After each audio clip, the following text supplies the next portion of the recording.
Hello, as you can see, I'm wearing the same stuff I was wearing on vlog number 5. This is vlog number 6, and it's a nice day. For point of reference, today is May 28th, and I think it's like day minus 13 for me, meaning in 13 days I'm going to have my bone marrow transplant. And I'm going to start changing the name of the vlogs. It's not going to go vlog number 1, number 2, number 3, number 4, number 5, number 6 anymore. Going forward, it's going to be day number, minus 13, minus 12, minus 11, minus 1, until the day of my bone marrow transplant, which will be day 0. I believe that's scheduled for June 8th, which is, like I said, about 11 or 13 days or something like that. So anyway, like I mentioned in my last video, I did an inpatient chemotherapy regimen at OHSU. Did it really well, got through it good, and then I had, I guess what you can call 2 or 3 weeks off, and gave I guess the idea was to let my body rebound, let my blood rebound. My counts turned out to be really good. They all rebounded really well. Everything got pretty much like within range. If you do your blood tests and you look at them and you look at the results, and they give you the different ranges where, like, your platelets are supposed to be like between, what is it, 150 and 250 or something like that, and boom, I was at 190. Just all the different ranges if you look at them, and you'll need to look at them, and you should look at them, because that's pretty much telling you how you're doing, and you'll know you're not doing well. Like with your red blood cells in particular, when you get real tired.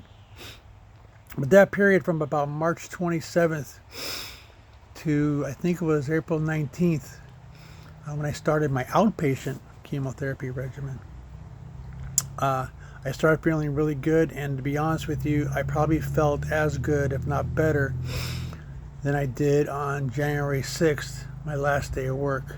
I finally felt like the person I was before that blood loss and before everything happened to me. So I got back to a good point. Even though I had lost some weight, I felt like I was at a really good point. So I started my outpatient regimen for chemotherapy here locally at Salem Hospital. And it was pretty much the same drugs. They were going to give me 7 days. My wife and I would drive to Salem.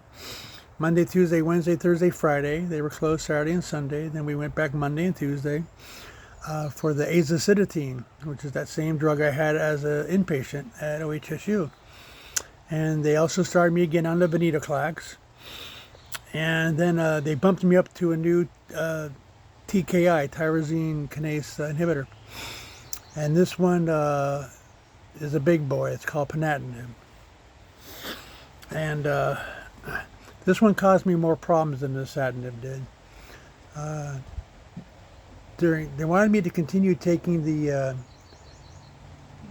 venetoclax just for 7 days this time, to go along with the 7 days of the 7 days of the azacitidine.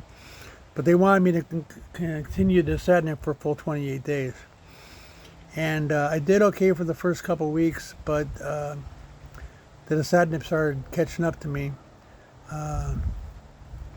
Initially, I just had some nausea. I puked twice really, really strongly. I remember specifically. I started having like lower back pain. I had really bad joint pain in my joints, specifically my shoulders. I had calf pain. And towards the end of the run, I started getting like these floaters in my eye again. And matter of fact, my left eye is just full of floaters, and my vision is like totally foggy in my left eye. If I put a patch on my left eye, I can see perfectly fine in 2D with my one eye.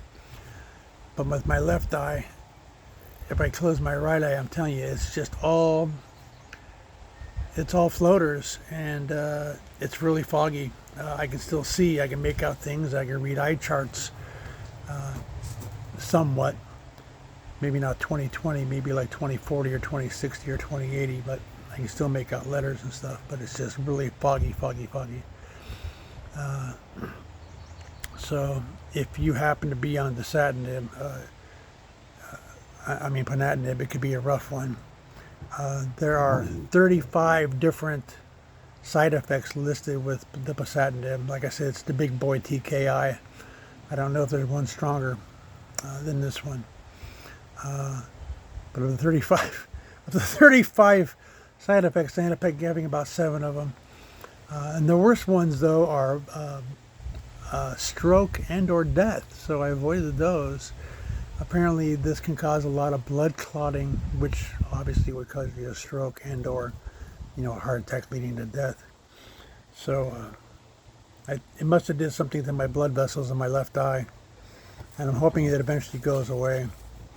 But this last oncology run, chemotherapy run, even though during this period I did not have a single transfusion, which is so ironic. I mean, you would think doing the same drugs, it would whack your blood out again, and you would need platelets and you would need red blood cells.